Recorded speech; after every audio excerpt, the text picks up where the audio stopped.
İmran Han'ın da bugün aranızda olmasını ve onunla el sıkışabilmeyi diledim. तुर्क सदर ने इमरान खान का पूछ लिया। समी इब्राहिम ने बड़ा दावा कर दिया। नाजरीन, सहाफी समी इब्राहिम ने अपने ब्लॉग में एक ऑडियो चलाकर दावा किया है कि तुर्क सदर रजब तैयब उर्दवान ने दौरा पाकिस्तान के दौरान अपने खिताब में साबिक वज़ीर-ए-आज़म इमरान खान का न सिर्फ नाम लिया बल्कि इस ख्वाहिश का भी इजहार किया कि उनको आज यहाँ मौजूद होना चाहिए था। समी इब्राहिम के दावे के मुताबिक तुर्क सदर ने कहा कि मेरी ख्वाहिश है कि मैं जब दोबारा पाकिस्तान आऊँ तो इमरान खान हमारे दरमियान मौजूद हों। लेकिन ये जहन में रहे कि ये सिर्फ समी इब्राहिम का दावा है। पीटीवी ने तुर्क सदर की जो तकरीर नशर की वो समी इब्राहिम की जानिब से दावे के तौर पर पेश की गई ऑडियो से बिल्कुल मुख्तलिफ है, जबकि किसी और मोतबर सहाफी ने भी इस पर बात नहीं की, इसलिए समी इब्राहिम के दावे की तस्दीक नहीं की जा सकती।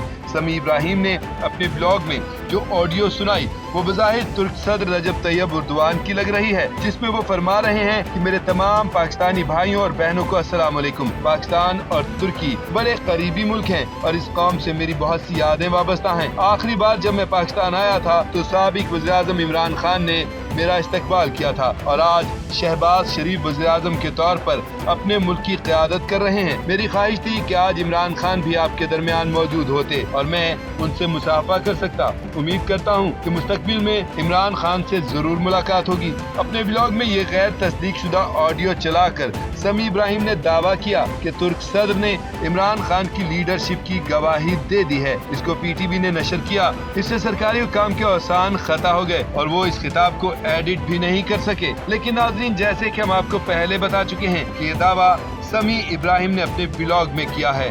अभी तक किसी आजाद जराये से तस्दीक नहीं हो सकी कि ऑडियो सच है या झूठ। अमेरिका भारत का गठजोड़, पाकिस्तान ने मिसाइल निकाल लिए, खतरे की घंटी, रूस चीन भी महाज में कूद पड़े, नजम सेठी का तज्जिया छा गया। नाजरीन, इंडिया और अमेरिका के दिफाई मुआहिदों पर दुनिया भर की नजरें हैं। आलमी अखबारात और मीडिया में इस पर बड़ी बड़ी हेडलाइंस बन रही हैं। इस अहम मामले पर बात करते हुए सीनियर तज्जियाकार नजम सेठी ने कहा कि ये एक न्यू वर्ल्ड ऑर्डर है। अब दुनिया पर डोनाल्ड ट्रंप अपना राज चलाना चाहते हैं। उन्होंने आते ही हर तरफ अफरा तफरी फैला दी है। इससे खतरे की घंटी बज चुकी है। नजम सेठी ने कहा कि इंडिया चीन को अपने लिए सबसे बड़ी प्रॉब्लम समझता है। नरेंद्र मोदी का अमेरिका जाना बड़ी अहमियत का हामिल है। दोनों ममालिक के दरमियान 190 अरब डॉलर की तिजारत है, लेकिन डोनाल्ड ट्रंप ने मोदी पर जोर दिया है कि रूस और फ्रांस के बजाय हमसे भी हथियार खरीदो। जहन में रहे कि इंडिया के पास बहुत असलहा मौजूद है जो ज्यादातर उसने रूस से खरीदा है, लेकिन अब मोदी अमेरिका के आगे लेट चुका है। अमेरिका और इंडिया 10 सालों की एक दिफाई डील करने जा रहे हैं। नजम सेठी ने कहा कि मोदी क्या कर रहा है, आखिर इंडिया इतने हथियार लेकर करेगा क्या? चीन और पाकिस्तान से तो वो लड़ नहीं सकता। चीन की फौज दिफाई मैदान में इंडियन से बहुत आगे है, जबकि पाकिस्तान को इंडिया जब भी जंग के लिए भड़काने की कोशिश करता है तो हम अपनी जौहरी मिसाइल सीधे करने शुरू कर देते हैं। नजम सेठी ने इंडियन स्ट्रेटजी का पोस्टमार्टम करते हुए कहा कि ये सब कुछ फ्रॉड है। अगर इंडियन हुकूमत अपने मुल्क में गुर्बत के खात्मे के लिए काम करे तो खित्ते में ज्यादा बेहतरी आ सकती है। इंडिया की खामख्याली है कि वो चीन से बड़ी फौजी ताकत बन जाएगा। दूसरी तरफ पाकिस्तान है जिसे कोई डरावा नहीं दिया जा सकता क्योंकि हम एक जौहरी ताकत हैं।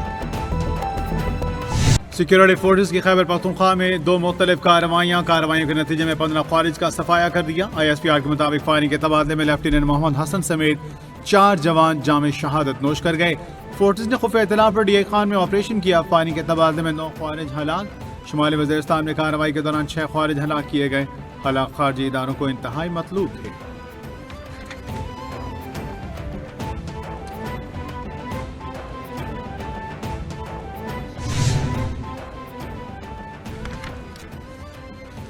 सदर ममलिकत वज़ीर-ए-आज़म की खैबर पख्तूनख्वा में फितनल ख़वारिज के खिलाफ कामयाब ऑपरेशन पर सिक्योरिटी फोर्सेस और अहलकारों की पज़ीराई। सदर ममलिकत ने कहा कौम अपने बहादुर शहदा की कुर्बानियों को हमेशा याद रखेगी। वज़ीर-ए-आज़म की ज़ेर सदारत जवानों की पेशेवराना सलाहियतों की भी तारीफ। जाम शहादत नोश करने वाले लेफ्टिनेंट मोहम्मद हसन अशरफ, नायब सूबेदार मोहम्मद बिलाल, सिपाही फरतुल्लाह और सिपाही हिम्मत खान को खिराज अकीदत पेश।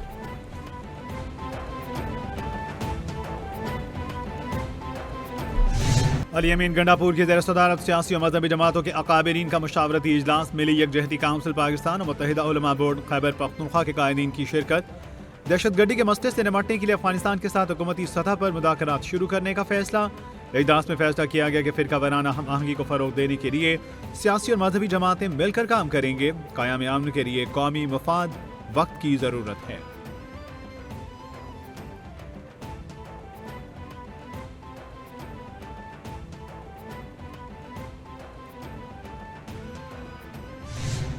सदर ममलिकत आसिफ अली जरदारी का चीन के दौरा के मौका पर चीनी मीडिया को इंटरव्यू। कहा, चीन की तरक्की दुनिया के लिए खतरा नहीं। चंद दहाइयों के दौरान चीन की तेज रफ्तारी तरक्की और तब्दीली ने मुतासिर किया। चीन के हर शख्स का अपने शोबे में बेहतरीन काम कौम के इज्तिमाई फायदे का बायस बन रहा है। चीन का अरूज एक मुस्बत पेशरफ्त है, इसे खौफजदा होने की जरूरत नहीं। सदर ममलिकत ने पाक चीन दोस्ती, इक्तिसादी और सिफारती ताउन को मजीद गहरा करने पर जोर दिया।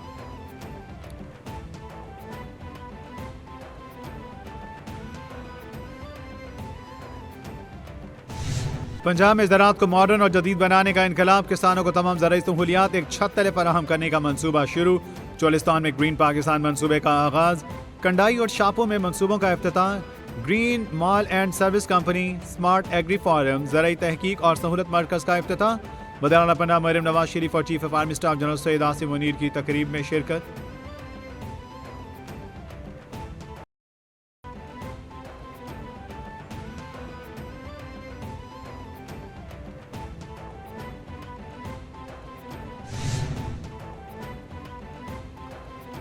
Army chief general Syed Asim Munir ने खिताब करते हुए कहा है, पंजाब पाकिस्तान का ज़राई पावर हाउस बन गया। पाक फौज मुल्क की मुआशी तरक्की के अमल में भरपूर हिमायत जारी रखेगा। जदीद ज़राअत में सुबह पंजाब और किसानों का कायदाना किरदार काबिल तहसीन है। आर्मी चीफ ने मुख्तसर वक्त में पंजाब हुकूमत के ग्रीन कॉरपोरेट मंसूबे के तहत काविशों को सराहा। बदराना मरियम नवाज ने कहा, ग्रीन पाकिस्तान जदीद ज़राअत के फ़रोग़ का इनकलाब है।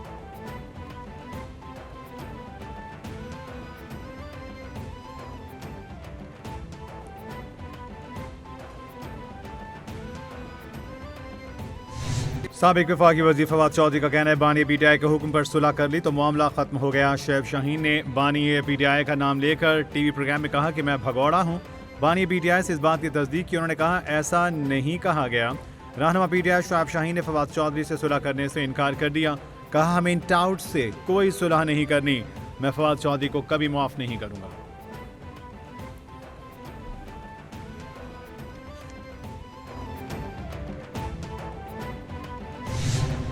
सलमान अकरम राजा की इंसदाद दहशतगर्दी अदालत लाहौर के बाहर मीडिया से गुफ्तगू। बोले, बैकडोर राब्तों का मुझे इल्म नहीं। बानी पीटीआई मुतादिद बात कह चुके, वो किसी डील के तहत बाहर नहीं आएंगे। बानी पीटीआई बनी गाला जैसी ऑफर मुस्तरद कर चुके। वो आइन और कानून की सरबुलंदी के लिए जेल में है। अपोजिशन जमातों का अलायंस खुश आइंद है। पूरी कौम चाहती है कि अलायंस बनाया जाए और आइन की सरबुलंदी हो।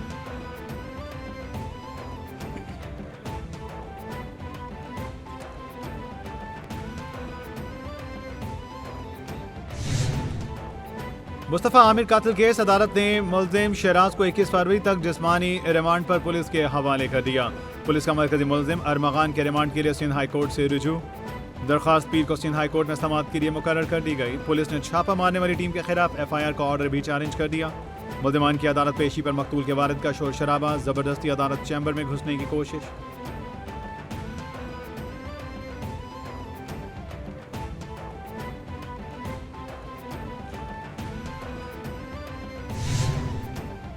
लाल शहबाज कलंदर के उर्स पर जाने वाले ज़ायरीन की बस हादसे का शिकार। हादसे के मजीद 3 जख्मी दम तोड़ गए। हलाकतों की तादाद 11 हो गई। 25 अफराद ताहाल अस्पताल में ज़ेर इलाज हैं। पुलिस के मुताबिक ज़ायरीन की बस को हादसा रानीपुर के करीब कौमी शाहराह पर पेश आया। बस तेज रफ्तारी के बायस उल्टी। डिप्टी कमिश्नर खैरपुर का कहना है, ज़ायरीन उर्स पर जा रहे थे कि हादसा पेश आ गया। चंद जख्मियों की हालत तशवीशनाक है, जिन्हें लाड़काना मुंतकिल किया गया है।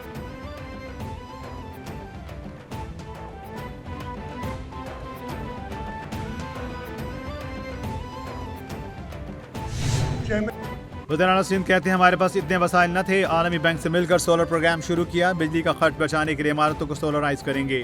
कराची की 35 सरकारी इमारतों में 18 मेगावाट का सोलर सिस्टम लगा चुके। गरीबों के लिए सिंध हुकूमत ने मजीद 5 लाख सोलर की मंजूरी दे दी। बिलाल भुट्टो का 300 यूनिट तक मुफ्त बिजली का प्रोग्राम, उन्हीं की हिदायत के मुताबिक काम जारी है।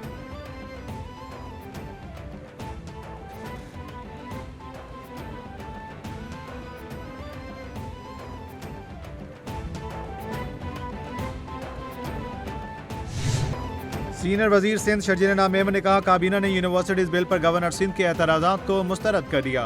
यूनिवर्सिटीज बिल दोबारा सिंध असेंबली को भेज दिया गया। पीर से असलहे की नुमाइश पर मुकम्मल पाबंदी होगी।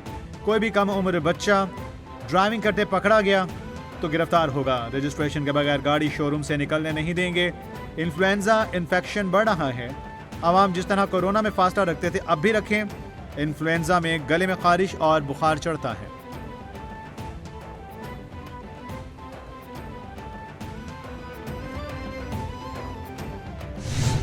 Chairman joint chiefs of staff committee general Sahir Shamshad Mirza का सऊदी अरब का दौरा। जनरल साहिर शमशाद मिर्जा और जनरल फयाज बिन हमीद अल रुवैली ने मुश्तरका तौर पर ज्वाइंट मिलिट्री कॉपरेशन कंपनी के इजलास की सदारत की। मुसल्लह अफवाज के दरमियान जारी ताउन का जायजा, बाहमी तबादला प्रोग्राम्स, तरबियती इकदाम और दिफा से मुतालिक दीगर सरगर्मियों पर तवज्जो मरकूज की गई। सऊदी फौज के हेडक्वार्टर्स पहुंचने पर जनरल साहिर शमशाद मिर्जा को गार्ड ऑफ ऑनर पेश किया गया।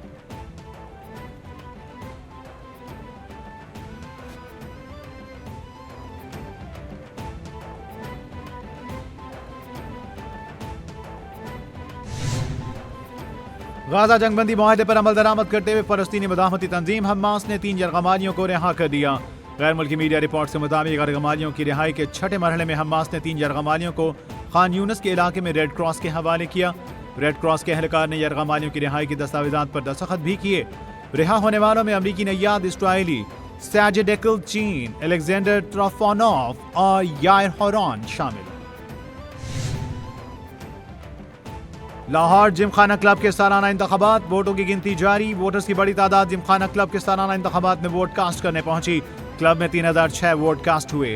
अहमद रियाज शेख MNA, रजा अहमद मानिका MPA, फारूक अहमद मानिका, दाऊद अहमद, डॉक्टर सदाकत अली खान, डॉक्टर जाहिद परवेज ने वोट कास्ट किया। MNA शर्मिला फारूक और हशाम रियाज शेख कराची से खुसूसी तौर पर अपना वोट कास्ट करने आए।